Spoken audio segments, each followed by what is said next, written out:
All right, welcome back to another episode of Cameo Podcast, Civic Edition. This time, actually, at the request of my guest, we are sitting outside of City Hall on the first day we saw snow. It's Stephen Karpuk. How you doing? I'm doing great. Thank you for having me. Yeah, and what made you choose the City Hall for our setting rather than a cafe? You know what? There's a couple of reasons. A day like today, you drive by the New Life Mission and there's an awful lot of people huddled inside. We're seeing snowflakes coming down.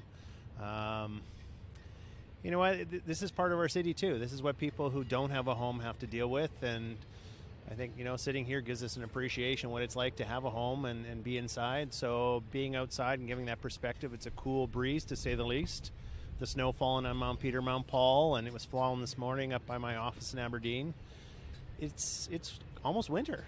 So I think this is kind of reflective for me, one of the positions, we don't need to be inside a building to know that most of our city's outside and our residents are outside, and some of the residents that need the most help are outside. That said, now there's lots of things that are symbolic about being in City Hall. This is where I want to be. This is where I want to see some change affected. And I guess this is as close as we can get to being inside and sitting at the Horseshoe for the moment. Yeah, totally. We're right around 4 o'clock, so we see people leaving the downtown core. We got the train screeching by. It's chilly. It really is just kind of a Kamloops moment right now. What sort of change do you want to see in City Hall? Well, I think all of us, we want to see change. From my perspective, I think we all have to realize that it's 9 people that make decisions in our community. The mayor and 8 people on council, and really council gives the mayor the direction. And our current mayor has often said in the past that he wants to be a steady hand on the tiller. And I think, my quip would be then we as a city council need to give him the direction. And so I always believe it's the destination and the goal that's more important rather than the route that you get there, and the input that the citizens can give us and the conversations we have with stakeholders and just regular citizens, the business owners. That gives us the input for that direction. And I think for myself, I've been in this town since 1977, more or less. A bit of stints away from university for a couple of times, but this is home. This is where I came back and set up my business 15 years ago. It's a place I want to see continue to grow, and I know we have so many opportunities here that many other places don't have. We need to do a really good job on defining what we do well, and that's what our selling features are. And I hear people tell me that we want to have what Kelowna's got. They got this, they got that. This city has this. Well, we need to change our attitude, and I want to be part of that change. I'm a very positive guy most of the time. I'm a doer. I'm not a dreamer. I believe in getting up and owning an idea and standing for that sort of accountability. And I'm hoping that's what we're going to do here. Yeah, so the last 15 years or so, you've been working as a chiropractor, but previously you were in the forestry industry. How do you think, the resource industry fits into the future of Kamloops?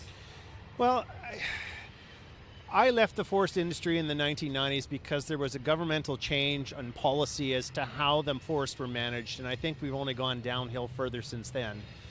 Industry kind of self-reports to the government, and I remember some of the changes, and I don't think they were good ones. And so looking at that going forward and the other sectors that are surrounding Kamloops, and Kamloops is blessed with a wonderful diversity of economic drivers between the university, the school board, government agencies, municipally and federally, that sit here in our central hub of servicing for the interior. You've got the train, the railways that we can hear in the background here, our transportation networks, our tourism sectors. Everything here gives us an incredible opportunity to focus going forward. But bringing it back to the resource sector, I jokingly said maybe one of the things we should be looking at is Jameson Creek, which is just to the north end of our community and west side there. Maybe we should be looking to bring on here a community forest. It used to belong to Weyerhaeuser. It's now owned by another licensee. And perhaps we need to look at bringing some more of those values, because right now the challenge is our values in the context of assets are not kept in our city. They're not kept in our surrounding region. The businesses and the licensees have an opportunity to move those values around, to ship logs out where normally they would have had to been milled in the area. the work would have had to stay here.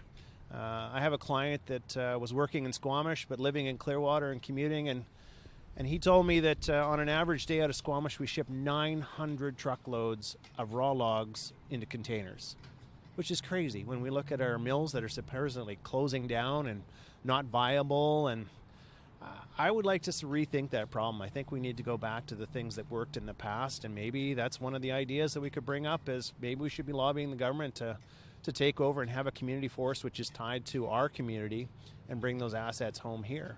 So by community forest, you mean the actual city controls the logging? Correct. Yeah, there are other areas like Clearwater. I believe Logan Lake has their own community forest. They've been doing work up there for almost 10 years now. And there's nothing to say that our city, why not generate revenue rather than just on the traditional tax basis? Why don't we look at doing something like that? Form a corporation. You know, we've got crown corporations like BC Hydro and BCLC and things like that for the government. Why don't we look at a corporation that we could spin off and generate the revenue from that, keep the jobs local? It's just an idea that we maybe want to look at. Other communities are doing it. Yeah, and hopefully keep the impending tax hikes down. Well, on the topic of taxation, right now we either tax people or we charge them a fee. You know, a fee for a development service permit. There's a fee to use a pool. There's a fee for something else if you want to rent a playing field, or that sort of thing. We're not really looking at the outside the box ideas of revenue generating. I mean, go way outside the box on a crazy idea that I had is they said, well, everyone talks about a lack of industrial land to develop, and our neighbors across the river, it's a Kamloops band, they've got a lot of land. When I was back in the day in the 90s looking in being involved in planning, in addition to being in forestry, one of the things that was talked about and has been for more than a couple of decades is the idea of an inland port. And because Vancouver container port area is pretty much at its capacity, and we're now looking at Prince Rupert, we have the luxury here in Kamloops of both rail systems coming through here. The next point where that happens is Winnipeg.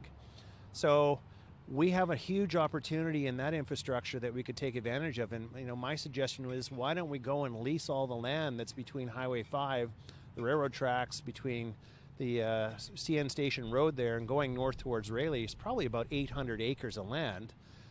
Lease it off of whoever is the ownership over in the Kamloops Band, and then go down to the Port Authority in Vancouver and start a cam port. I mean, it could possibly be a $500 million a year opportunity for our community. That's a really good opportunity that we could do totally clean. There are lots of container sorting yards around the world that are now completely electric. We don't have to have big diesel, cranes and things like that. It could be an incredible opportunity.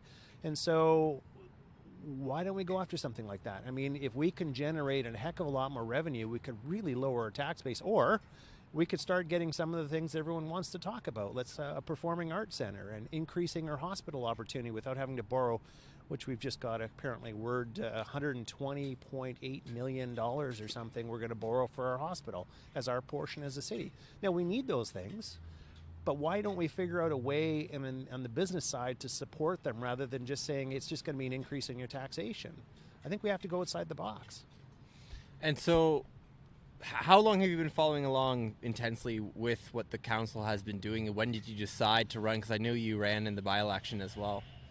I'm always a bit of a current affairs junkie, so I've always, since the days that I got into planning back in the 90s and following how things are done.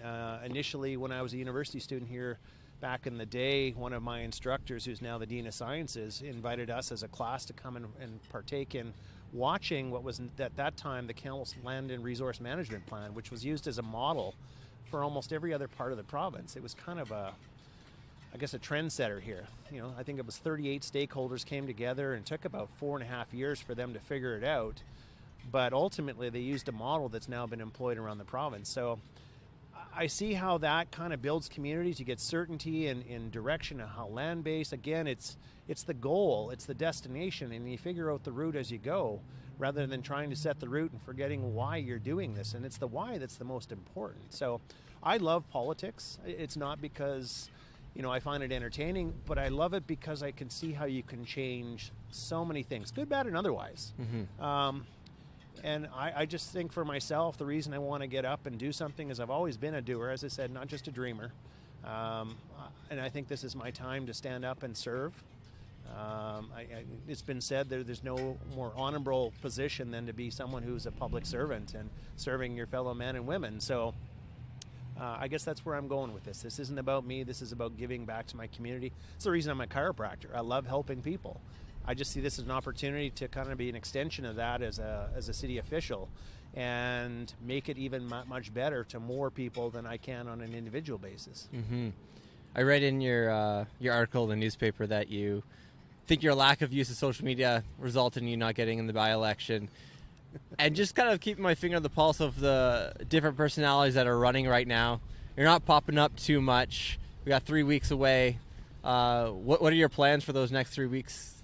Well, it's funny you bring that up because we're actually just going to roll out a new website and new Facebook, and I think I'll probably limit to that. I do have a Twitter account and Instagram, but as much as I don't use those other ones, I may, just get some help. I've got some people who volunteered to help me, and I think this is the difference this time around is, I guess for myself, I'm not going to do it as a one-man show like I did last year. I kind of did all my signage. I did all my campaigning. I had a little bit of help. Some people, came up and stepped forward and helped me out with some flyers at one point. But now I've had a lot more people who I've had an opportunity to chat with who said to help me out. So I realize that my limitations are such in that I don't do well with social media. It's just not something I'm interested in. I'd rather live in this world, and I don't live vicariously through others. I don't really care for Facebook, but I realize that's a big communication tool, and I'd be silly not to engage in it. So I would say in the next 2 days, there's going to be an awful lot of me throughout the kennel's social media side of things. We've got a lot of videos that we're going to be rolling out that I've been shooting for the last couple of weeks, and hopefully every day there'll be a little bit more of me and people's consciousness. And when it comes to that October 20th, they'll make that X right beside my name. Awesome. Yeah. October 20th, make sure you get out and vote no matter what you do. That's right. It's pretty important. Now, just to know a little bit more about you, why the switch of forestry to chiropractics? When did that come about? Why? Well, actually, no, you did explain that. Yeah, I did. I mean, it's interesting. I did my master's thesis in the Stein, and of all things on fire ecology. And it's a bit of an irony.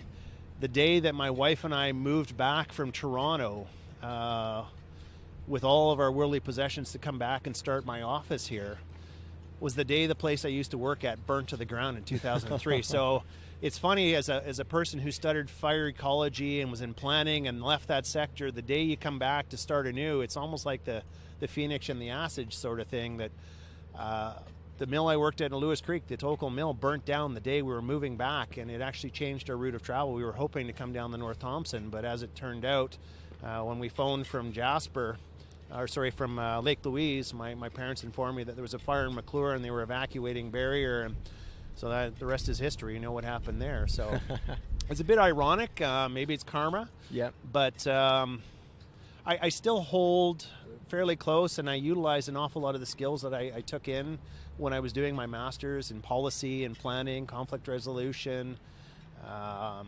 It's helped me every aspect of my business, and I think it's helped me to succeed. It's also given me perspective on understanding how other businesses interact in our community, and I think that's one of the skills that I'd like to be able to bring to the table and bring to bear is an understanding of what it takes, not only as a business owner, and mine's just a small facet. I'm by no means a big business, but I do employ some people, and I have for 15 years. I pay a livable wage, which was something I took a sort of philosophical stance on. I think it's important that you walk the walk and talk the talk. So for myself, I pay my staff pretty darn well.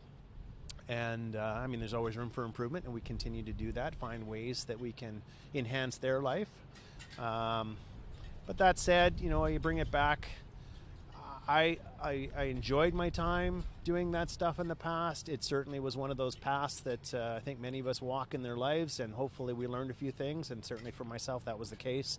One of the things that I definitely learned from there that I would love to bring to the table for the city is dealing with our own fire risk. We've had 2 years of notable fires, and there were times in the past that, in the area here, I think it was 2009, Greenstone Mountain was on fire. We've got, a history in this area natural history of fire. And in the Kamloops area here, we just had a fire in Valley View here over the summer. That kind of got people up a little bit anxious. I laughed when people told me there was a forest fire over in Bachelor Heights, and I kind of commented, well, there's no forest over there, it's grass and a little bit of sagebrush. So, you know, the alarm bells go off on people when they see fire, but we've never seen what other communities have seen in the last 2 years. We haven't had to evacuate. We haven't had that stress. And I think that's something that we really need to bring to bear upon our outlying areas. Is we've got this huge interface issue for our city. Our city is one of the largest geographically spread out cities in the entire country.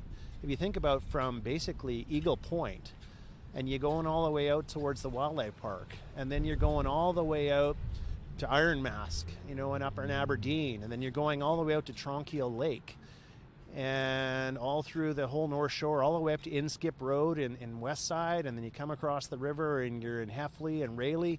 I mean, that's a massive geographical area, and we have a huge opportunity to deal with our risks, not just for fire, but for flood as well. But coming back to the fire, we have the Provincial Fire Protection Base here, and some really skilled people there. We've got the university with some very knowledgeable people there. We've got our own fire department. The government is getting pressure provincially and federally from insurance companies to deal with these risks because they're having to pay out huge sums for catastrophic losses. And so the pressure on the government to kind of start dealing with this is growing. And I think we have the opportunity to maybe build something in with TRU. I think it'd be a fantastic program. And I jokingly said, why don't we throw something like a 16-week program together where we can bring people in from other communities, teach them what they need to do in the case of these emergencies, because they are growing in their risk factor. They're every year seem to be growing. And that's been known for a long, long time, since I was in fire ecology. So it was interesting. There's just about a week and a half ago, one of the fellows who I bring back to that LRMP, Kevin Crease, who helped facilitate that back in the day as Ministry of Forests, has now raised an article in CBC, and it's a bit of a documentary, and it says it's going to take us decades to deal with our fire risk in this province. And I don't think we can wait decades. I mean, it's like rolling the dice and hoping you get lucky, but I think we're on the upside is we have that opportunity, the initiative. We should just jump on it, form something at TRU, get all these people together, start a program, bring these people in. It drives an economy here. It gives us the knowledge and expertise by teaching, and all of our experts that we have here can hone their skills.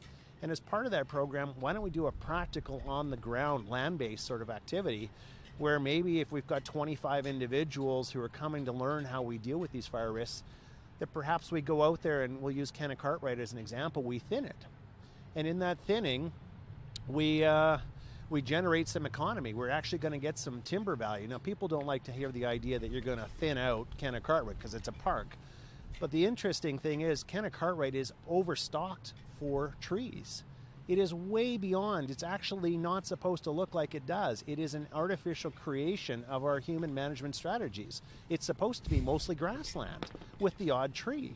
So considering how many trees are there, we really need, if we look at grassland ecosystems, the most endangered part of our provincial ecosystem structure, we have a huge opportunity to restore the health. It actually, if you get more grassland, probably would reduce our dust that we have airborne, that everyone's all complaining about for air quality.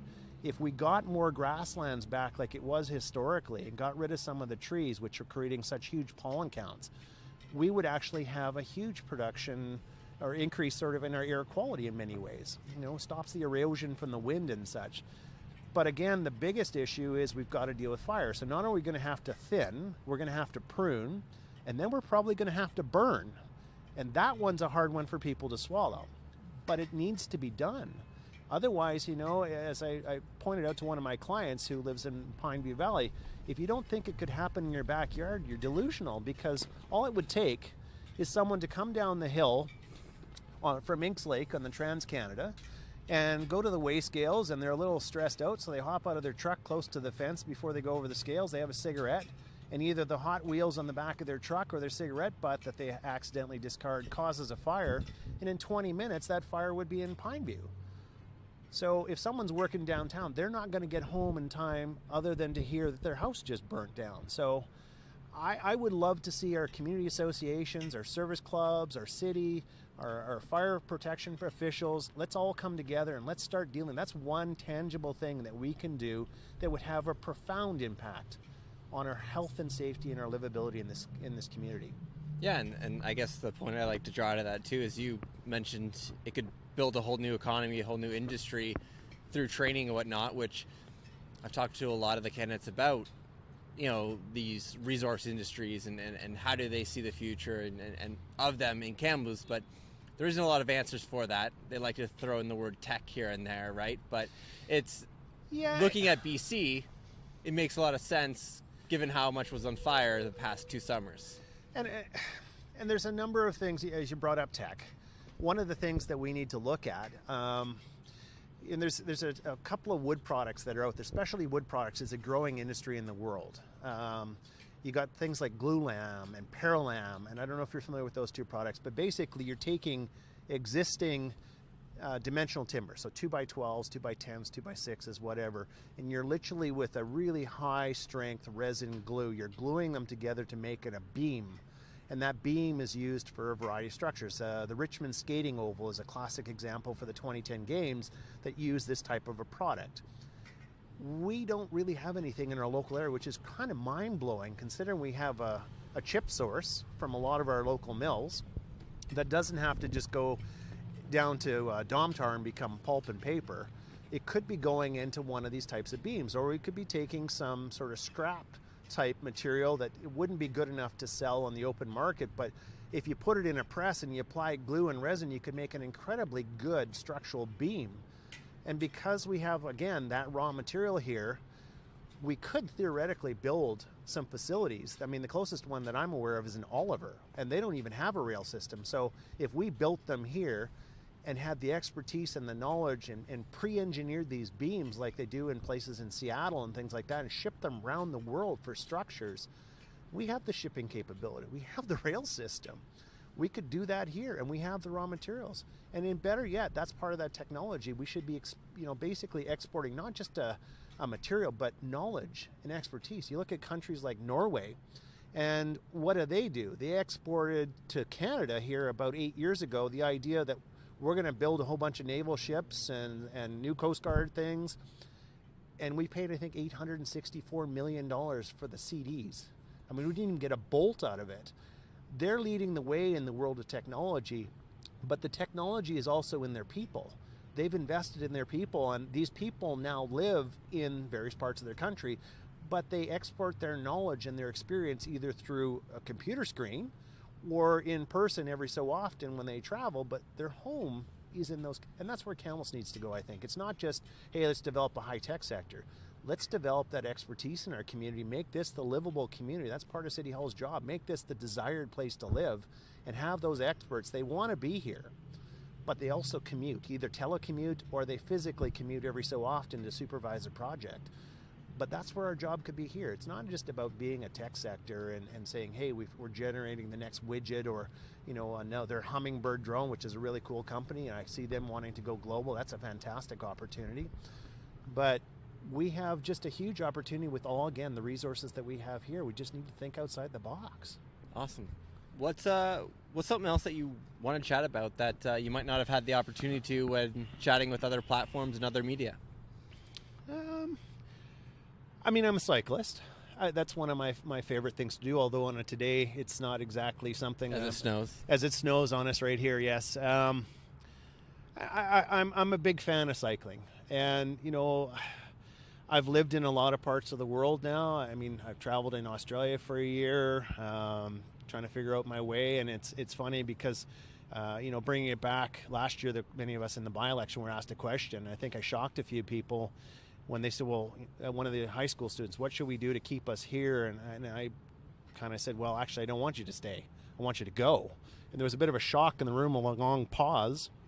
And I said, because we can't possibly teach you everything you need to know. We can't possibly open you up to all the possibilities in our city.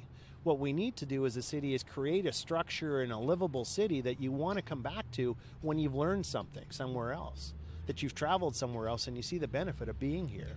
So to have that opportunity where we create an incredible, attractive city that even if someone doesn't come back, they tell somebody else that this is a pretty cool place to visit or live or work, then that's what really we need to do. So I guess for myself, when I look at the cycling thing, we could really improve on that. And the longer we wait, the harder it's going to be to integrate some of that multi-purpose. Not everyone's thrilled with the multi-purpose pathway. I've heard lots of commentary, to say the least, from some of my clients. I have full expectation. I'm actually going to use it a fair bit. My biggest concern is, yeah, there's a slope on it, is how fast are you going to go down that hill? I actually have got a warning on my bike for coming down some of our hills in the past, and I now have a speedometer on my bike, so I now know I shouldn't go that fast. But I'm a little concerned that we could see some people just flying down there, not just on a bike, but longboards and skateboards or rollerblades. Mm-hmm. It does have a bit of a slope, and I mean, God forbid it's someone in a wheelchair and the brakes fail or something. It's not good. But that said, Kamloops is a hilly location. And it's one of those things that we have to deal with. And after you've dealt with it for a while, it's no big deal. I live in Brock, and I ride to Aberdeen up by my office there, across from the mall. And it's a bit of a jaunt. It takes me about 40 minutes. And after you've done it a few times, it's no big deal. You know, I mean, this summer I rode my bike just to prove to my kids that you can do these things. So I rode my bike from Brocklehurst to Salmon Arm, and I watched them swim on a Sunday. And I had a ride coming back because my wife had my pickup truck, so I knew it was good there. But it was 120.6K, and I did it in just over 5 hours, and I thoroughly enjoyed it. I mean, it was a little sketchy through Salmon Arm with the traffic, but I guess that's something else a lot of people don't realize. I'm willing to go the extra mile, so to speak, mm-hmm. and I'm willing to do it on my bike, or I'm willing to walk, or whatever, and I guess that's one of the things a lot of people don't realize. I'm a big advocate of alternate transportation. I think that's one of the things I would love to see us push more. And being at City Council would be something I'd like to see and make a business case for it. Yeah, it's definitely a challenge. It's one of the first things I noticed when I came to this town is, yep, I can't just walk everywhere like I was used to, and you know, biking is challenging, but as you said, doable. Yeah. What do you think the theme of this election is? When talking with people? Certainly the homelessness and the affordable housing. That's really kind of been on the topic of many people when I've had discussions, but I have to remind people it's not our job at City Hall to do the government's work in the context of the provincial and federal governments. We are not in social engineering. We are not supposed to do that sort of thing. We're not supposed to build the homes.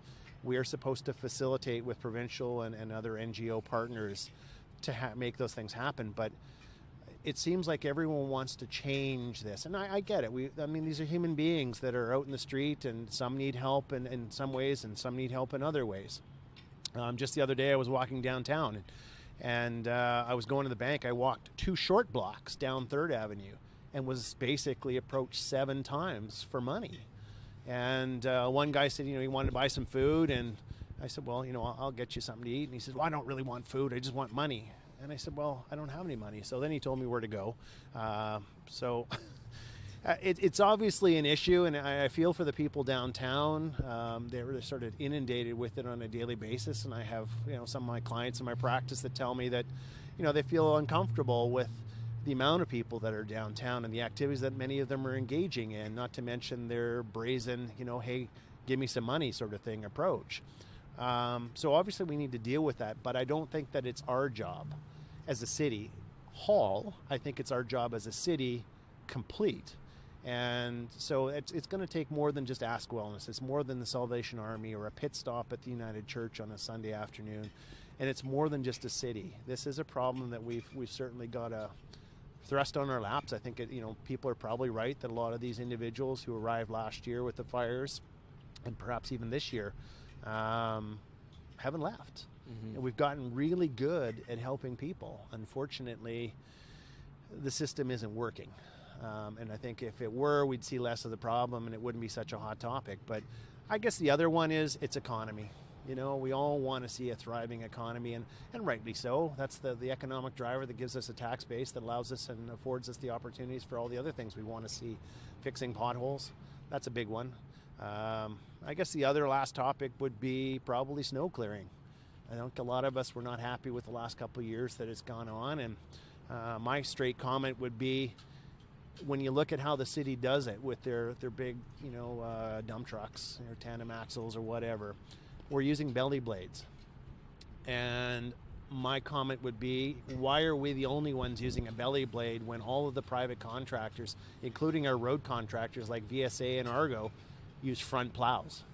Now, I do understand the constraints of that, but it just seems like it's just an inefficient way. Belly blades were really designed to basically spread gravel and not plow roads. So I've got some really basic ideas based on what I've seen done elsewhere that would really, I think, help us get this, idea of clearing our roads and then not having to pay for potholes because we've got the roads clear. If you don't get snow off the road, when it melts, it's in that crack, and we know what's going to happen the next freeze-thaw cycle. So I think the bottom line is our city road maintenance from summer and winter are very much linked. Mm-hmm. And I would love to see a better job of clearing snow. I think most of us would. And having now lived in Toronto and been to other parts, and certainly up north, you look at how other communities do it, we could do it better too here. But I think it's going to take a change of the plan. And one of the easiest things that I think we could do, that it would be a fairly easy implementation, but it just takes a bit of education, is basically educating people that you can't park on the street when they're going to plow. And what I mean by that is, just like on our watering days, if you're an even number side of the street and it's an even number day, don't park on that side of the street, because we're going to plow to the curb, and if your vehicle's in the way, or your boat trailer or your RV, you're going to get towed. Because to have our drivers who are currently using belly blades trying to think where their blade is behind them, yet look ahead and swerve around all these neighborhoods where it's just completely congested, is not fair to the driver. They can't do the job properly. It would be so much easier if they could just literally plow to the curb. And the other thing is, don't have the city guys and gals who are plowing the sidewalks plow it back out onto the street, which I have seen, unfortunately, more times than I can count. So we need to have a better way to do with that, and maybe it changes equipment is in need. And certainly I think on putting maybe 4 or 5 trucks out of our fleet with front adjustable blades so that we can clear to the curb, that would certainly eliminate, I think, and as the research is pretty clear on this, your budget in your wintertime, if you got that snow off, would make our summertime budget of potholes and road maintenance a whole lot less. So we're going to save some money there too. Awesome. Well, where can people find you to learn more, or reach out, ask you questions? Well, I mean, other than at the forums, which we've got coming up in the next couple of weeks, the various civic forums that are happening in Heffley and up at Sagebrush. I guess this year it's up at the TRU Grand Campus Hall. Activities. Yeah, because it's just Campus this week this year. That's right. But there is one in Heffley coming up as well. And I wouldn't be surprised if we see a couple others just sort of spring up. I mean, that's a possibility. So other than that, on the electronic side, I'm at stephenkarpuk.ca on the World Wide Web. And my Facebook is Stephen Karpuk. It's pretty easy to find. My website's probably the easiest way to catch me. Send me a line, drop me a message, things like that. I'm pretty good about responding. I don't live by my phone. I don't live by my email. I usually try and get it first thing in the morning, maybe at noon, and then in the afternoon. But I've got 2 ears and 2 eyes, and I'm more than happy to listen and look and see what's going on, and then hopefully come up with something that maybe works for everybody. Perfect. Well, thanks for meeting with me. Thanks for having me. And be sure to vote. If you're listening in, vote. Yeah, vote October 20th. 22% is shameful in the by-election. So let's drive that north of 30%. No, 40. 40, yeah. 40. 40% would be vocal great. Majority, not a vocal minority. I agree. Yeah. I have like achievable goals. 40% would be like a stretch goal. I don't look at barriers. I look at the goal. Get to the goal. Forget the barrier. And be sure to subscribe or share this to anyone who think would like to learn a little bit more about Stephen Karpuk and what he's all about. And have a wonderful day. Thank you for having me.